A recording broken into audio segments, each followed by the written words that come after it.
Hello there, everybody. Welcome to episode 97 of the Play to Win podcast, a show where we break down the week's biggest gaming news through in-depth discussion. My name is Tyler. I'm your host this week. I'm by myself this week. My co-host Tyler is not here this week. If you didn't hear last week, he is moving. He's in the process of moving. So right now, not able to be on the show this week. He should be back next week. If anything, and he's not able to, he'll let me know. And then therefore, I will let you all know. But for now, just 1 week off for him. He should be back next week. It's a solo show this week. And with that in mind, I'm thinking it's going to end up being a shorter show as well, given that it's just me here. So I won't be able to talk too much or at too much length about the few different topics that we have this week. Some of these are bigger topics that there might have been more to talk about. There were two people. So that being the case, should probably end up being a bit of a lighter show this week. What we're going to be talking about this week, we'll be talking about Luminous Productions getting absorbed back into Square Enix. We'll be talking about IO Interactive kind of announcing or revealing that they are working on a brand new project. And then I will be giving my impressions of Destiny 2 Lightfall, the new expansion that dropped last week on the 28th. I've been playing it. I have some thoughts about it so far. I will talk about all that at the end of the episode. Before we get into this episode's main topics, though, remember to subscribe to the channel on podcast services. Leave us that 5-star review. Very helpful, very appreciated.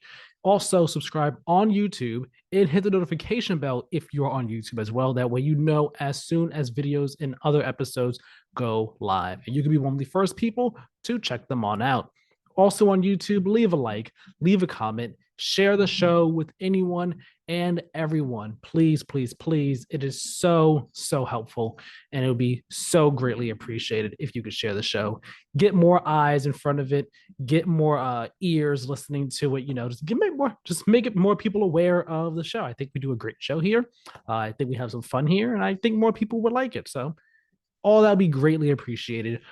That said, let's talk about this week's topics. First up, we're going to be talking about Luminous Productions being absorbed back into Square Enix. For those who do not know, Luminous Productions, they are the team that just recently put out Forspoken. That is actually the only game that they have ever put out. Prior to that, though, Luminous Productions, it's mostly made up of team members that worked on Final Fantasy 15. So if you remember that game, I personally really enjoy Final Fantasy 15. It is potentially my favorite Final Fantasy that I've ever played. But that had a very tumultuous development period, and then it came out and it was a great game, but also kind of divisive to an extent. So Luminous Productions, they announced this that they're going back to Square Enix in a Twitter post here. They put out a Twitter post with a bit of a statement just explaining what's happening and what's been going on. And I'll read it here in full. It's not too long, not that lengthy. So here we go. They say here in the statement, quote, "You may have heard news that Luminous Productions is merging with Square Enix. Beginning on May 1st, our talented team will join Square Enix to deliver new, innovative gaming experiences to players across the globe. Between now and then, we remain entirely focused on Forspoken. We are currently working on the previously announced patch to address overall game performance. We will deliver an update soon. And the DLC, Entanta We Trust, is on track for release this summer. Thank you again for your patience and support. When we established Luminous Productions in 2018, our vision was to make AAA games that fused technology and artistry to deliver completely new play experiences. Having the chance to do just that has been a dream come true.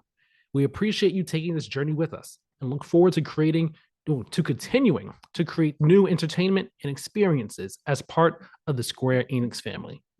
End quote. It's the end of the statement right there. So here's my take on this. I've seen some back and forth takes on it of like, great for the team, or man, this sucks. And for me, I think it's a bit of column A and a bit of column B. The column A side of the man, this sucks.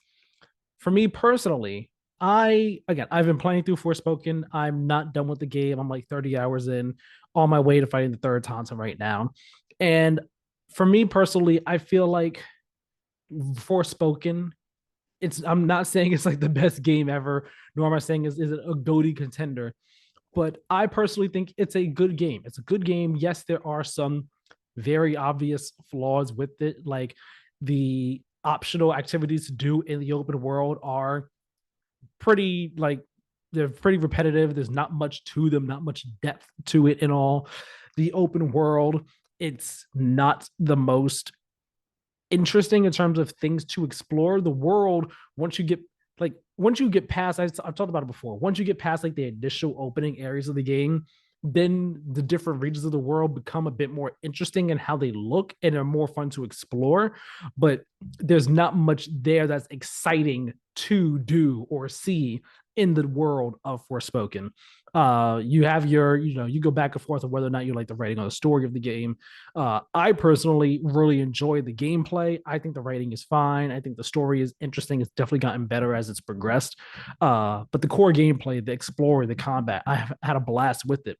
And I feel like Forspoken got such a bad rap going into the game that once it came out, it just had like this bad, it just had this stink on it that everyone just automatically latched onto, and then it was never able to shake that, unfortunately.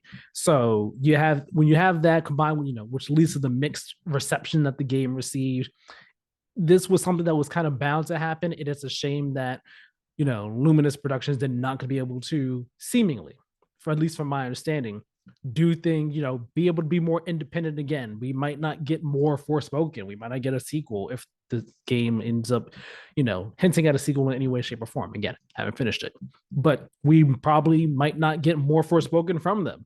We might not get more independent ideas from them. If them going back to Square Enix means that, hey, you guys don't have your independence anymore. You guys can't do what you want. It's now going to be kind of like, all right, you guys are on support status. If that's what's happening, this is a real shame. And I think that would be really disappointing, in my personal opinion, because I liked what they've done. I liked Final Fantasy 15 a whole lot.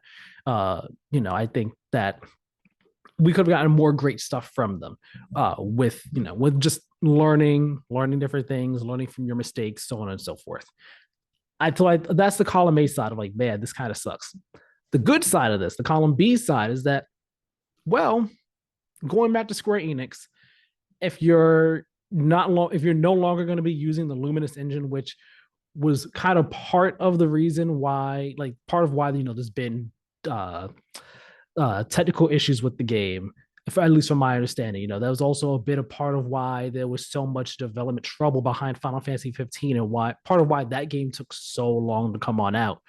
Uh, if you're not going to be using that engine anymore, you're going to be using more standard engines, then development on their next games, whatever it is, whether it's the original game that they're working on, a sequel to Forspoken, or they're just support on something else, development for whatever they work on should just be easier. It should just be easier if they're not using the Luminous engine anymore, if they're using a more standard, commonplace engine, or engines that just they're more familiar with or would prefer to work with. That should make things easier for them going forward. The other good side of this is, since they'll officially be in the house with Square Enix and not, you're with us, but like down the road across the street. If since they'll be back in the house with Square Enix, they'll be able to have better support from Square Enix. In my head, that's how I'm looking at it. They should be able to have better support, get the better quality assurance, and so on and so forth from Square Enix as a whole. That's the good side of things.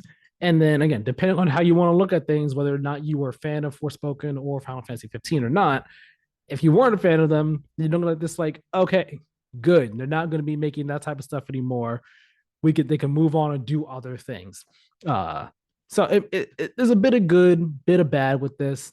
I'm just hoping that, that they're not just like, okay, now you guys are like a support team of some sort for all our other projects. It's like, that would be a bummer in my eyes, to be demoted from the studio that is putting out your own ideas, your own creations, your own IP, to just being relegated to a support status of some sort. That would be just a shame. That'd be an utter shame. And I hope that's not what's going to happen with Luminous Productions.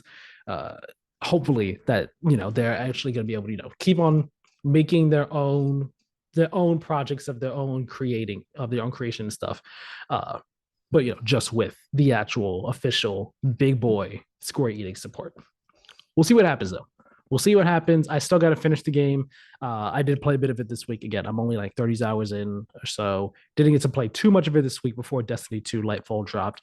And like I'm on my way to the third Tanta, doing some exploration in their realm and everything like that. I'm having a good time with it. I'm still very much enjoying this game.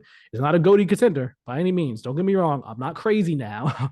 I'm not out here saying Forspoken's GOTY Game of the Year 2023 lock. Let's go. I'm not saying that. But I am saying it is a good game. I am enjoying it. It's a really fun game, and it's gonna be a shame that once I'm done with it here, and the DLC comes out, probably not gonna get more of it. It sucks, is what it is, though. Moving on to story number 2 for this week. IO Interactive. They have announced, sort of announced that hey, we're working on a new project. It's not Bond. It's not Hitman. It's a fantasy game. And this is interesting. It's very exciting because this was first reported on by Windows Central about like 2 years ago or so. It's been a while since we heard this report that IO Interactive was working on a fantasy game of some sort that had like dragons in it. That was all we knew. We didn't know much more about it than that, other than the fact that it was also reported to be an Xbox exclusive. Now, finally, after some time, IO Interactive, they are basically saying, hey, we are indeed working on a fantasy game, but we did get a little bit more information from them in their this kind of blog announcement post that they posted up on their site. So right now it's called Project Fantasy. And I'm not going to read the whole post here because some of it is just like, hey, we've been doing this for a while. And, it's just not too much about the actual game, but I'll read the paragraphs that involve the actual game itself. So they say here, now we are sharing with all of you that we are embarking on a new adventure, one that expands our creativity, our capabilities, and in some sense, our identity. We are building a new world, a new IP, an online fantasy RPG. A world in a game built from the core to entertain players and expand for many years to come. It feels familiar, yet at the same time, IOI is going on a journey unlike any we have been on before. For many, this journey is also a deeply personal one that began long before we started making games for a living, and it started with the fantasy genre. From the fighting fantasy books compelling you to choose your path alone against wizards, lizards, and thief kings. So the togetherness, camaraderie, agony, and delight found around the tabletop. For some, it meant taking the role of a game master, part storyteller, part AI opponent, part guide, part villain. For everyone around the table, it meant creativity, imagination, building a world together, and a shared goal in creating a great game experience. This idea that a diverse group of individuals with different skills and strengths can work together and become more than the sum of their parts is what inspires us. It inspires the fantasy world we're building. It inspires how we build it. I'm going to stop right there because after that, they say, hey, we have multiple studios and so on and so forth. An online fantasy RPG, very interesting. The RPG side of things, cool. Fantasy, awesome. The online side of things, though, is where this gets very interesting for a couple different reasons. One, we're going off the line here that they say that this is a world in a game built from the core to entertain players and expand for many years to come. That line right there screams to me live service / like a shared world game similar to like Destiny in a way. And in the recent light of a number of live service games getting shut down, we had Marvel's Avengers, which floundered and all. We have Suicide Squad, which is just utterly disappointing everyone by the fact that it's essentially a live service game. In light of all that, it's like, okay, IO Interactive, online fantasy RPG, awesome, but it's an online game looking like it's going to be a live service. What? Who knows when it's going to come out? I mean, it seems like they're pretty early on in production right now. All that we have for this game is a piece of key art showing three figures from behind, seemingly stepping out of a cave, and you could see like the world. They're looking out at the world. One of the characters, we don't see any of their faces, but one of them seems like a regular human. One is an elf on the side. See their long ears, and on the right side, we see a character that you would imagine is probably a dwarf or so, just based on their build and their height, their stature, and they have weapons and armor and all like that. So it seems like it's gonna be a high fantasy type of thing. And looking at the art, it gives me a bit of Fable slash what World of Warcraft vibes, just based off the art alone. The art, the way the art style, art direction looks. It reminds me of Fable and World of Warcraft some. So who knows how serious this game is going to be, how lighthearted it's going to be. We have no idea for any of that. But it's live service, and that who knows where this game could go. Like, who knows how people are going to feel about live service by the time this game comes out. I would imagine, like, what we got the report first 2 years ago. They're just now talking about themselves.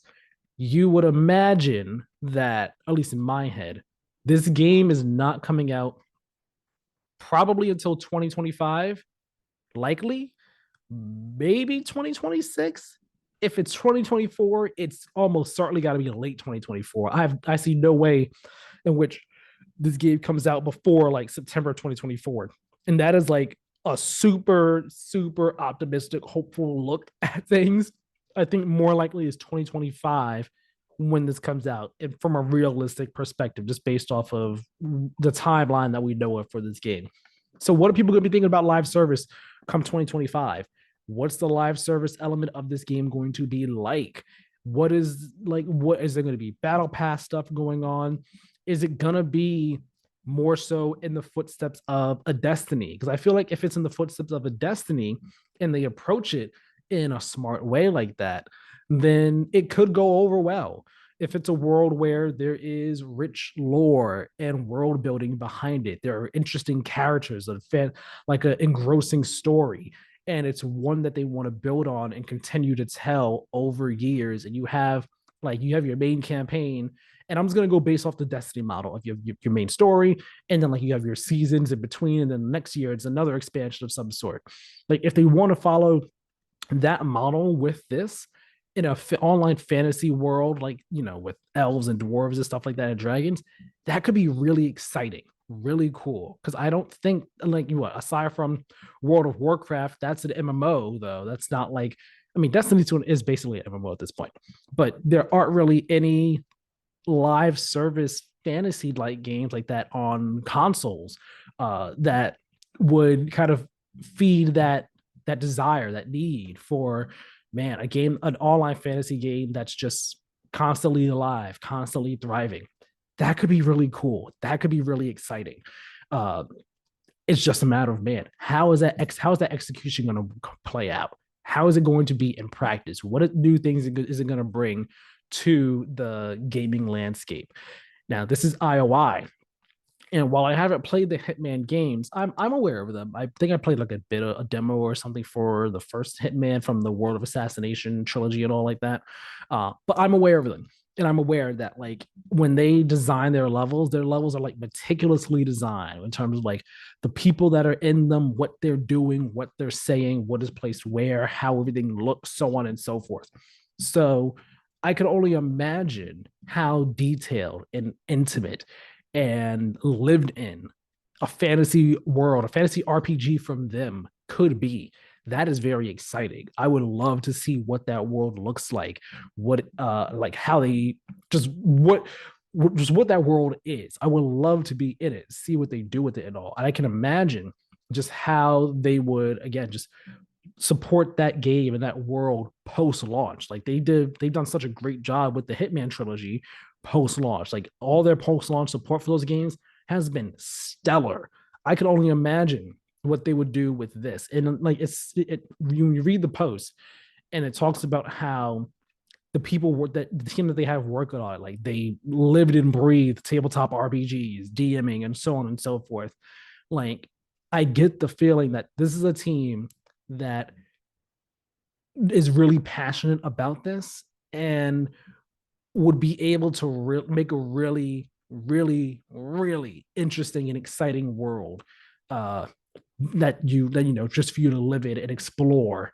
And I think that's exciting. I think that's cool, and I think this has potential. If it does a share world thing well, if it does it right, if it tells great stories, if it has interesting gameplay, if it has just so many different things.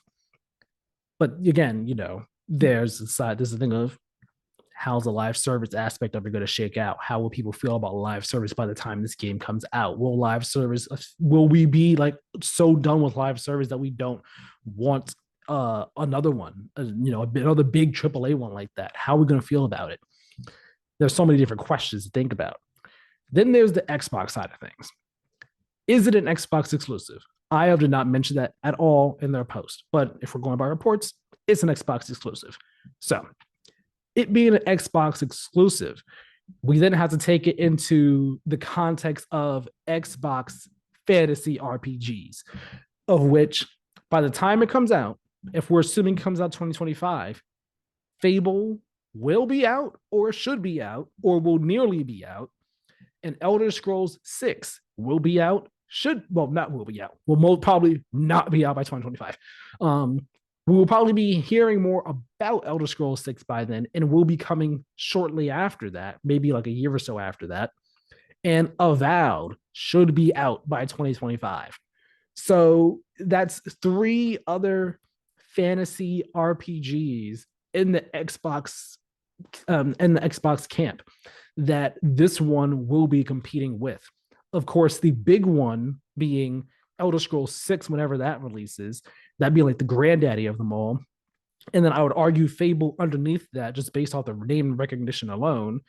And then Avowed after that, because it's by Obsidian, and Obsidian's been killing it in terms of their recent game releases. So, like, yes, they're all fantasy RPGs, seemingly doing different things. Elder Scrolls, it's going to be a Bethesda game. You know what Bethesda RPGs are like. You know what it's going to be like. Single player, deep world, so on and so forth. Fable, we've got to see. How much is it going to be like the older Fable? Is it going to be more like taking things a different direction? Recent reports have kind of said that, hey, this game, the team is still trying to figure out what they want to do with it. Do they want to be more like Witcher like? Is it going to be, where's it going? Who knows? So, like, there's that side of things. And with it, compete with IO's game here, Project Fantasy, competing against those as being another one in what will seemingly be a short time frame, it begs the question of, okay, how is it going to perform? Are we going to be as impressed by it, as interested in it when it's releasing around the same time or in a short window before or after these other 3 fantasy RPGs from Xbox? It's a question to consider. Do I think it's going to be a huge deal? Do I think it's going to be a make or break for whether or not this game is successful or good? No, not necessarily. I don't think so. I mean, you could look at PlayStation, for example, and PlayStation, they're known for their third-person narrative action adventure games. God of War, The Last of Us, Ghost of Tsushima, so on and so forth. They're all third-person action adventure games, but they each fill a different niche of sorts. Ghost of Tsushima is more stealth, open world, action adventure type, and then in the vein of Assassin's Creed. Horizon, that's more so in the vein of like a Witcher. I'm putting quotes around it. It's not exactly like Witcher, but you get what I mean. There's more hunting and exploration to do in that. God of War is very linear, very narrative heavy. Same with The Last of Us. So like they're different niches, different genres, different environments, and all like that. But it's all like fantasy, all fantasy. Okay, that's one thing. All RPGs. Okay, that's like they're all in the exact same bubble. It's going to be a thing of how they each differentiate themselves from it. And I'm hoping that IOIs is able to differentiate itself enough to stand out from those other 3. I would hate to see it get just seen as well, it's just another one of those from Xbox coming within the next 2 years, and within the same 2 year time frame as all these others. Like, I don't want it to end up being seen as just this what's the word? Not amorphous. I just don't want it to be just seen as like this like another one of these games, this fantasy RPG blah. There's a word I'm looking for. I'm blanking on the word right now. Uh but I would hate for that to happen because of when it's coming out as an Xbox exclusive. That would be a shame because IO definitely deserves to have its game be, you know, be given the spotlight whenever it releases. It's a new thing. It's a new IP from them, another original idea. I'm really rooting for this game. Of course, we have yet to see anything of it. We know no concrete details about gameplay or anything like that. So, I mean, by the time we actually see the game, we could see it and could be like, oh, well, it just looks okay. Not because it's yet another fantasy RPG, but more so it's because, oh, the gameplay looks fine. Just, hopefully that's not the case, though. I'm rooting for it. I think it could be good. I think it will be interesting. We really just have to wait and see what happens with it when we hear about it, so on and so forth. Let me know down in the comment section what you think, what you hope to hear or get from IOI's Project Fantasy, this fantasy RPG. Do you want it to be something that follows in the mold, in the model of Destiny when it comes to how it does its live service stuff? Do you want it to maybe do something different? What type of gameplay do you want from it? Do you want it to be a similar tone of sorts to Starfield? I mean, not Starfield, Elder Scrolls, or do you want it to be a bit more like, say, I don't know, World of Warcraft or Fable in terms of tone and aesthetic and all like that? Let me know down in the comment section what you want. I could go many different ways on it in terms of what I want from it. But at the end of the day, I just want it to be a fun game, new, interesting, exciting world to explore. Because I like fantasy. Fantasy is cool. Fantasy is fun, and being able to get lost in a new fantasy world, a new fantasy RPG, nonetheless. What more could I ask for? Okay. Now, before I get into my Destiny Light 2 Lightfall impressions, I'm gonna go through my brief mentions here because again, Destiny 2 Lightfall, that's the main thing I've been playing. That's gonna be the last main big topic for this episode of the Play to Win podcast. So go over the brief mentions, then I'll talk about Lightfall, and that'll be it for this episode. Like I said, we're gonna be a short one this week. So brief mentions. First up, we had a Pokemon Presents earlier in the week, which not gonna lie, it was I hate to use this word, it was mid. Okay, it was mid. You might have gone in expecting, okay, yeah, we all expected to get Pokemon Scarlet Violet expansion announcements at best. We knew that was going to be there. We were like, all right, what else is going to be there? What other big stuff will be there? There was really nothing else big past that, to be quite honest, to be quite fair. So I had it as a main topic, but I thought about, I was like, brief mention, honestly. I don't have too much to say. But some of the highlights from this Pokemon Presents. Got 3 highlights here. Number 1, a Pokemon Netflix series is in the works, a stop motion Netflix series at that called Pokemon Concierge. It is set at a Pokemon resort and follows a concierge named Haru. And other Pokemon that come on into the resort and her dealings with them. Seems like it could be cute and neat and fun. I'll be down to watch it. Pokemon Sleep finally returned. It's releasing this summer. It's going to be alongside a new peripheral called Pokemon Go Plus Plus. And yeah, it's an app, tracks your sleep and all. You can collect Pokemon in it, and like it'll show you their sleep patterns. You can collect their different sleep patterns and all. It's a sleep tracking Pokemon app. I was like, okay, cool. And then Pokemon Scarlet and Violet, the expansion got announced as expected. It's called The Hidden Treasure of Area Zero, and this will consist of 2 separate DLCs. The Teal Mask coming in fall of this year, and then the Indigo Disc coming winter of this year. And the Teal Mask, they're 2 different stories. They each have 2 different legendary Pokemon and all. I have yet to play Scarlet and Violet. Honestly, at this point, I don't know if I will. I don't think I will. But of course, still cool stuff coming to the game. Still great, exciting stuff for fans of Pokemon Scarlet and Violet. So get excited, guys. You got some stuff coming later on this year. More exciting, though, at long last, Elden Ring DLC has been announced. It is called Shadow of the Erd Tree or Erde Tree. I forgot how you pronounce the word, but the DLC has been announced. No other information has been released about this. We don't know a date, time frame, story info, none of that. Of course, Elden Ring fans are out there speculating about what this is possibly going to be, so on and so forth. I have yet to finish the game. I still have to go back to it, but at long last, finally got announced. I kept on predicting last year. It'll be at the Summer Games Fest. It'll be at Game Awards. Nope, never happened. It happened on a random Tuesday. Here you go. Here's the announcement. Exciting stuff still, nonetheless. Great stuff. The Wolf Among Us 2 has been delayed to 2024 in order to avoid crunch or putting out an unfinished game. I respect it. Take your time, make the game as best you can.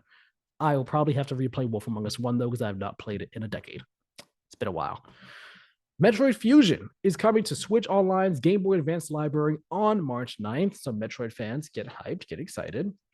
Mario Kart 8 Deluxe Wave 4 of the DLC is releasing on March 10th. And we now know all the courses that are coming with it alongside Birdo.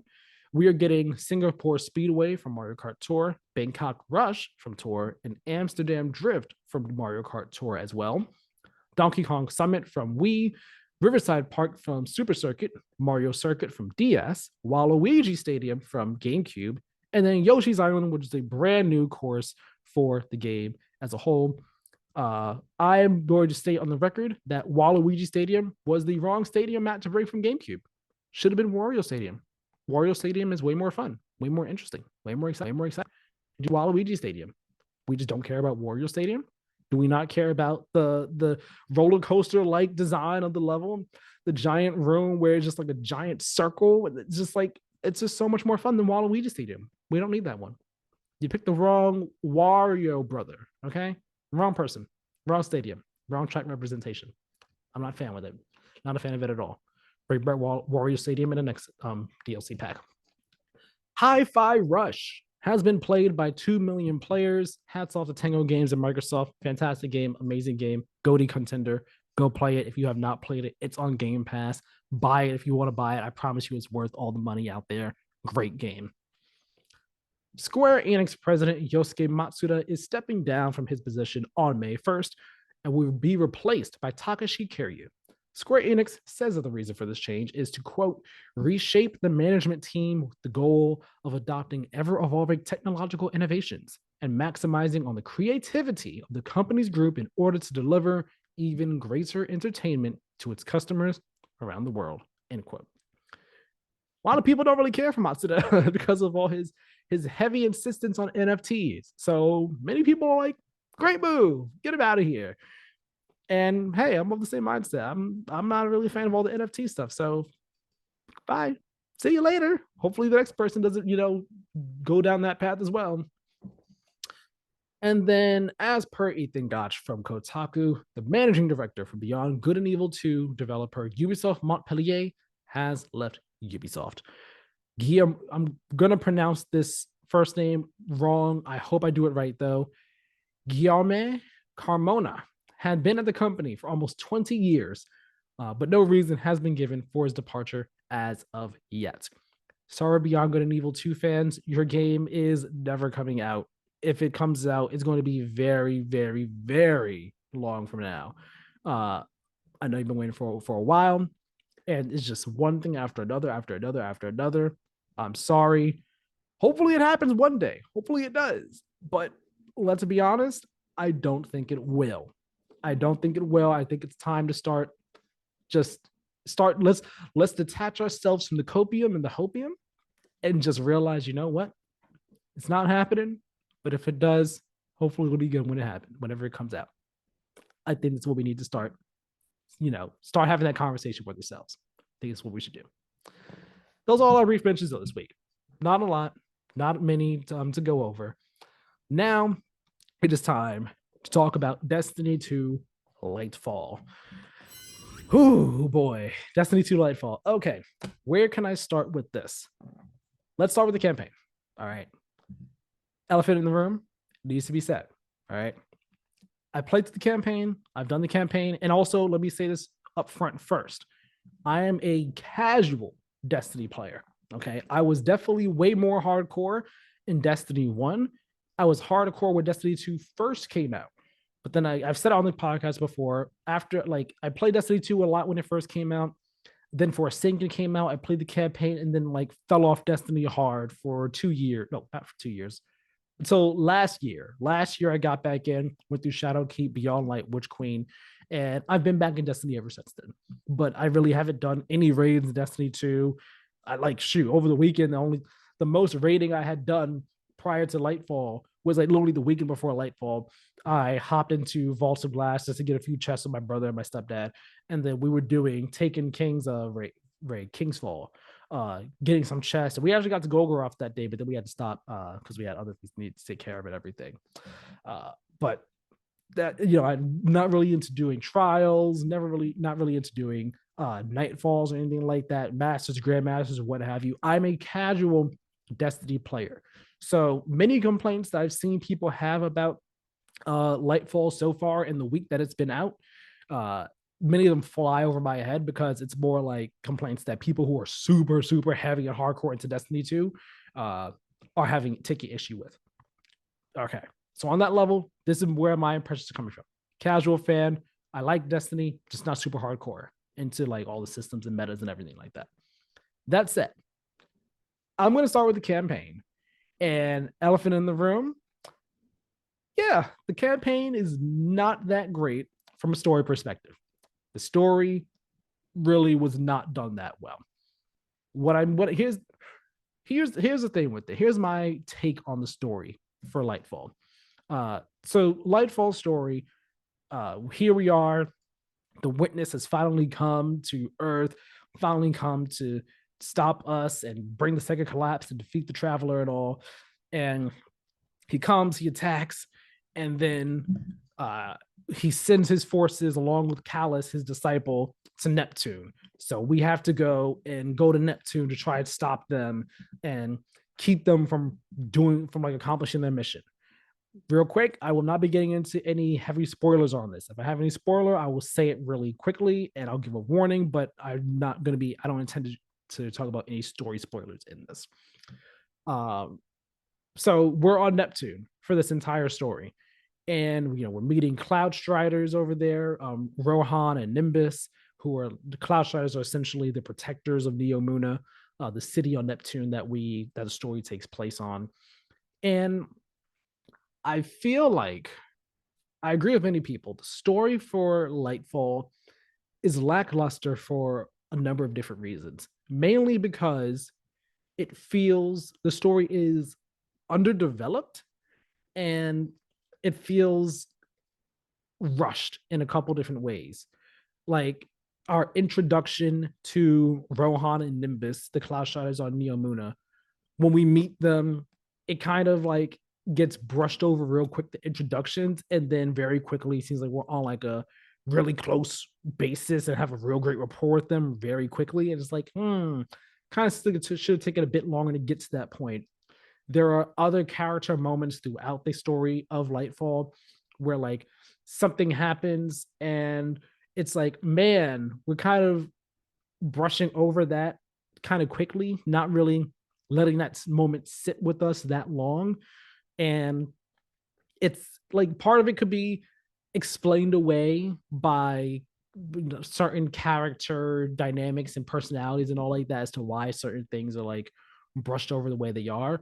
But then we get what we wanted in terms of like, all right, let's sit with this after the story, after like the main Lightfall story is done. It happens post campaign, post story. And it's like, man, why didn't we get that sooner? Why didn't we get that earlier? Like if that was there before, then it would have made things a bit better. There is the meme now of what's the veil? What is what's the radiant mist or radial mist? Something I forgot. I believe it's what it's called. What are these things? Because they keep getting mentioned. You have to protect this. Find the veil. Protect the veil. We can't let them get the veil. And not once does anything get explained in terms of what this is. Why is it important? Why does it matter? Like none of it gets explained throughout the entire story. So by the time you get to the end of Lightfall story, you walk in with just as many questions as you did. I mean, you walk out with just as many questions as you did when you first walked in, if not more, because of the way Lightfall's story ends. Where I'm not gonna say how it is specifically, but the way it ends, it's like, what just happened? Huh? What did they just do? And then some characters will say stuff and they're like, yeah, we can't believe this. But then other things are going on that kind of like contradict what they're saying or bring what they're saying into question. So it's like, what just happened? What's going on here? It reminds me so much of Destiny 1. How in the first Destiny there were so many things that just like weren't explained that well or explained at all, and you're just like, what the heck's going on? What's happening? Who is this? So on and so forth. And it's just in such a stark contrast to Witch Queen and the seasons that we had after Witch Queen and the lead up to Lightfall, where the storytelling was really really good. Character motivations, character exploration, character depth, all done on such a great level. It's like you get to Lightfall, which is meant to be like this giant climactic moment in Destiny's story, and where of course you're gonna have questions and all, but to have these questions get brought up and then never answered, never explained once, it's utterly disappointing. And what makes it worse is that Lightfall's story is pretty short. I mean, it felt very short to me. Maybe it's not short. Maybe it's the same like this past ones, but it felt pretty short. And it felt like the stuff that we didn't really have much impact or weight. And going through the story, by the time you get to the end of it, it feels like I've seen people say it seems like it was a filler story, a filler expansion. To an extent, yeah, it kind of does. Like if you take out one or two things that happen in the Lightfall story, nothing really of note happens that doesn't move the story forward. Where like between the first cutscene and the last cutscene, it's like, oh man, so much has happened, so many crazy things went down. It's like you could see the first cutscene and the last cutscene, and like debatably be like, oh well, that's about it. And like you really would not have missed too much aside from us getting Strand and like what a few like few major character moments that happen. And that's a shame. It's like, man, like this is supposed to be this big event, and it's kind of just instead of being like this big bang, it's kind of like a whimper type of expansion. Um, which is it just utterly it's disappointing to say the least. Like we went into the state here thinking, oh man, it's gonna be the Infinity War of Destiny, and Final Shape is the end game. And like there's nothing, there's only, I swear, outside of the first mission, for me personally, there was only one moment in Lightfall's campaign where I felt that weight, that intensity of, oh man, we are battling for our lives, battling for the fate of the universe here. And of course, like that's more sort of common Final Shape for sure, you would hope. But again, because this is meant to be like the Infinity War of the Destiny world, the Destiny universe, the Destiny story, you would expect to have these big moments, these big climatic events, battles going down, these intense things to make you feel like, all right, yeah, we're fighting for our lives, fighting to stop the witness, fighting to end this war, to prevent a bigger tragedy from coming towards us. And there's only outside the first mission, there's only one moment where it feels even remotely like that, and that's in the final mission. In between, there is no moment where you feel like, oh man, we're fighting for our lives here, everything's on the line, so on and so forth. And it's disappointing. It's disappointing to say the least. Like I still enjoyed the story for what it was, but man, it could have been done way, way, way better. No question about it. And I've seen people say that they feel like it was too Strand heavy in the story, that Strand played way too big a role. I don't agree with that per se. I was fine with how Strand was integrated in the story.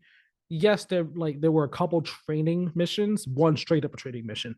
Um, I didn't necessarily mind them though, mainly because Strand is a cool power. I will agree though, and I will say that the pacing of these missions and the placement of these missions was kind of like in the wrong spots. And like it should have been done, it should have been dealt out differently. There should have been more like, how can I say this? Pulling back a bit, looking at the story big picture, I feel like we could have had this exact same story for Destiny 2 Lightfall. Could have had the exact same story, beginning, middle, end in terms of major events, but there needed to be more in between beginning and middle, and in between middle and end. There needed to be more to flesh out the characters, delve into the questions of what's being like the questions of what's going on in the world and what certain things are and everything. We needed to dig deeper into stuff in order to actually have the story, in order to allow the story to have the impact that Bungie wanted it to have and that we were hoping to get from it. Because I really feel like we could have gotten to the end that we say, the same ending that we got in Lightfall. We could have gotten to that point and literally had just how we gotten more from this story. It would have felt way more impactful and way more heavy than it actually did. We would have felt like, man, this is why we got here. This is how we got to the point that we're at right now. Where we go from here? Where does things take us? And because things were kind of rushed through and underdeveloped, you get to the end and you're like, huh? What happened now? That's it. That's the story for Lightfall. Okay. And it's very clear. It was clear to me from the third mission of Lightfall story campaign that that the story was one that was going to be clearly set up to continue in the seasons and be fully told in the seasons. And like that's been the case in the past. We're like, okay, yes, like you have your main story and you have the campaign expansion tells a story, and then the seasons continue off of that. But the difference in past expansions has been that the expansions campaign has told a complete story. So by the time you're done with it, you're like, man, that was satisfying. That was great. That was good. And the seasons, they built off of that. They weren't, I would argue that the seasons were not necessary to understand the next expansion, to understand, all right, what's going on in the future. It definitely helps to play them. That way you understand everything that's going on. But I would say you could play Witch Queen, not play any of the seasons, get to Lightfall and be like, okay, here we are. This, and like you could go into it mostly without needing to know what happened in between. Whereas now it's like, if you play Lightfall and don't play any seasons, you are still going to be just as lost as you were when you first started this. And like that's annoying. That's frustrating. It's disappointing. Like the seasons shouldn't be needed to get the full story that we were hoping to get from the campaign. The seasons should be there to supplement and add on and be that bridge between major expansions and major expansion stories. Like, you know, you read This Week at Bungie and they say that, you know, we can't wait to tell us, you know, the witnesses' origins and their plans and how we can defeat them and their disciples and so on and so forth in the coming seasons. And it's like, that's cool, but it would have been even better if we got some of that or more of that in this story expansion here. There's just a lot with the story of Lightfall that is very lacking. And it's, again, I can't find a better word other than disappointing. It's just literally disappointing how the story shook out here with Lightfall. That's a lot of negative, though. That's a lot of negative about Lightfall. I only have one more slightly negative thing to say, that being Neo Muna. Neo Muna, we were kind of told that it's like, oh man, it's so cool to be zipping across the rooftops and everything like that. And it's like, yes, but no, not really. Neo Muna as a patrol space, I think visually is very cool. I love the look of Neo Muna. I love the vibe that you get from it. This cyberpunky neo future type of vibe. I'm not sure how to describe it, but I like the tone. I like the feel of Neo Muna. It looks cool. It feels great being there. But in terms of like exploring the space, it doesn't feel that different, to be quite honest, from any other patrol space in Destiny. Like it doesn't, I don't get much of a different vibe from Neo Muna, so to say. So take, for example, I'm going to go back to Destiny 1 on this. Take, for example, Oryx's ship. You step on Oryx's ship, the vibe is so different. It feels really intense. There's a whole lot of mystery going on there. Uh, Same with Savathun's Stone World. Really intense, ominous vibe, but like beautifully horrific, beautifully ominous with the Throne World.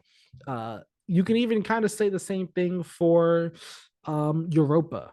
Europa's patrol space it was different in a sense. You get just like a snowy, just open snow everywhere. You get the snowstorms every so often.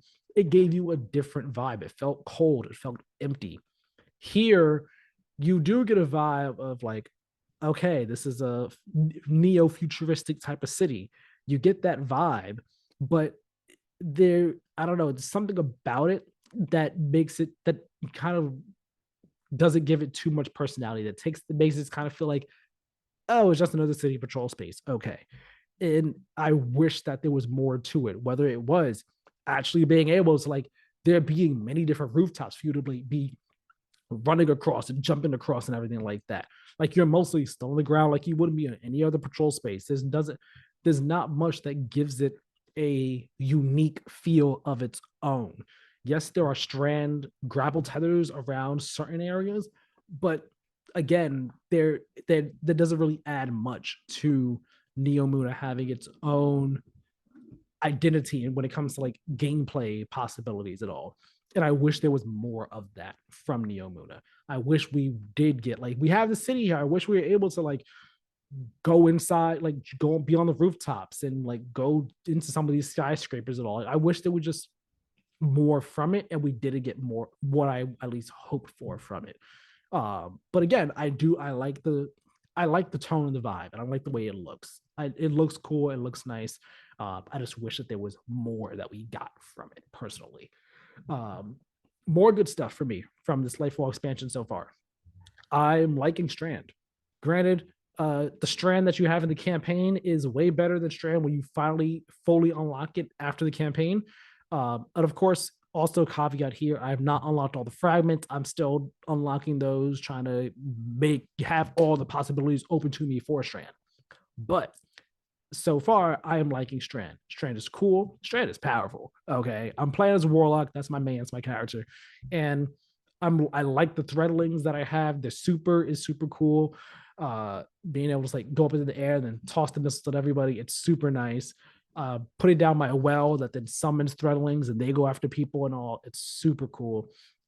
Doing the grappling is really fun. Grappling is fun. Can be a bit finicky, especially in some of the missions in the campaign.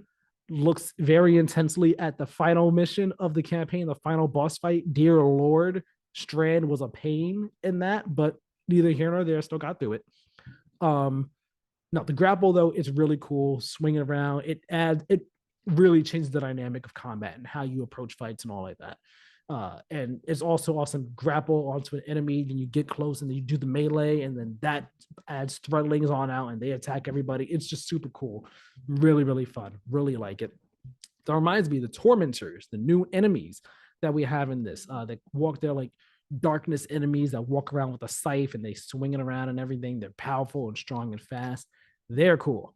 They are intense. They are terrifying when you first come across them, and they are terrifying every other time you come across them after that. Like they once you bring their health down past its first phase, they are just charging you for the rest of the fight. And it's like, oh boy, oh boy, oh boy, oh boy, oh boy, oh boy. Let me take out ads and focus on them and take out other people while I'm trying to take them out too. It's intense. I really like the tormentors. They are a great addition to the enemy pool in Destiny. And I hope we get more enemies from this enemy type. Like I'm hoping in Final Shape we get a new like enemy faction, and this new enemy faction is just like a straight up darkness faction that like has more enemies like the tormentors or something. But tormentors, great addition so far. Really like them. I should also say, to the campaign on normal, I did not do a legendary campaign, just did it on normal. So take some of my criticisms if you want with a great assault, or praises with a great assault, depending on the difficulty you're doing it with. What more do I have to say? I've been doing some of the post-campaign stuff. Like I said, I finished the campaign. So what I've done in terms of post-campaign, I've been doing some of the exotic quests. One of the exotic quests that one that you get from Nimbus, I've been trying to do the catalyst for Quicksilver, that gun. I'm blanking the full name of it, but the expansion pass gun. Doing the not the season pass gun, but if when you pre-order Lightfall, that gun. Been doing the catalyst for that gun, Quicksilver Storm, that's what it's called. And I also started up the Season of Defiance, started up the quest for that. Did the first battleground for that. I'm interested to see where this story goes throughout the season. As now we're like, okay, we're working with Marasov, Devrim K from back in OG Destiny 2. Man, I haven't seen Homeboy in a minute from the EDZ. Nice to see him though. And we're working with them to try and fight the battle against the Witness and his forces on our home front, back on Earth. And it's cool. It's nice. The mission so far has been interesting. I like the bow and arrow that we get. What? That Stasis bow and arrow? Like, I already love the bow and arrows in Destiny 2, but the Stasis bow and arrow, that's dope. It's really cool. So yeah, I'm enjoying it right now so far. Looking forward to seeing where the season goes from here, where the story continues to progress to, and what happens further down the line. Yeah, I think that's where my Destiny 2 Lightfall impressions really come to an end. There's still other things I want to do in it that I haven't gotten around to doing yet. Right, my light is 1755. So I'm gonna be, working on leveling that up, getting seasonal armor, focusing things, boosting my light up, getting things where I want it to be and everything, getting more fragments for strand so I can make an actual strand build, getting the exotic armor that came out for this expansion. Yeah, there's a lot. There's a lot I still want to do. I'm looking forward to doing it. Overall, final words on Destiny 2 Lightfall as of right now with these impressions. I'd say the expansion as a whole is good, but the story is definitely lacking. The story definitely drags it down quite a bit. But everything past the main campaign is really cool. It's really good. I'd say great even. Whether it be the post-campaign story quests that we're getting, those are really good and interesting and exciting, and I'm looking forward to seeing where they go from here. Whether it be, I forgot, there's also the new mod stuff that they added, the new loadout system. Those are both cool as well. I forgot that there is also the wait, plug my laptop in before it dies. Oh, that would not be good. There's also the Guardian rank system, which, I mean, it's fine right now. Everyone I've seen running around is just rank 6. But I mean, that's there too. There's been a lot of changes that they've made that are cool changes to the game as well. But yeah, Strand is cool. Still gotta find see its full potential, but I'm enjoying Strand. It's cool. It's neat. Neomuna looks nice. Wish there was more done there from a gameplay perspective, giving it more of an identity gameplay wise that makes it feel unique as opposed to others. Yeah, I'm looking forward to seeing where things go from here with the story. I just wish the story in the main campaign. I wish that main campaign story was much better and much stronger than it currently is. Because right now, I can't even say right now. It just straight up can't change the campaign. The straight up is just not a good campaign. It's an okay at best campaign. And I know I can be pretty lenient on games. So, I mean, that might be seen as blasphemy in the Destiny 2 community that I'm saying that campaign is okay at best. It's not awful. It's not trash. I feel like trash is a easy cop out thing to just say when you don't like something. It's not trash. It's just disappointing. It is absolutely disappointing. It's not the campaign anyone wanted from Destiny 2 Lightfall. So that's it. Those are my Destiny 2 Lightfall impressions. And that is going to be it for episode 97 of the Play to Win podcast. Thank you all so very much for watching and or listening. Remember, check out the site, playtowingames.wordpress.com. It's a home for all of our content and everything. So go over there, check that out. Hit us up on Twitter and Instagram at Play2WinGame for updates on the show and other things that may be posted over there. And you can also hit us up over there, chat with us too. Friendly faces, friendly voices. Open to have a good conversation about stuff.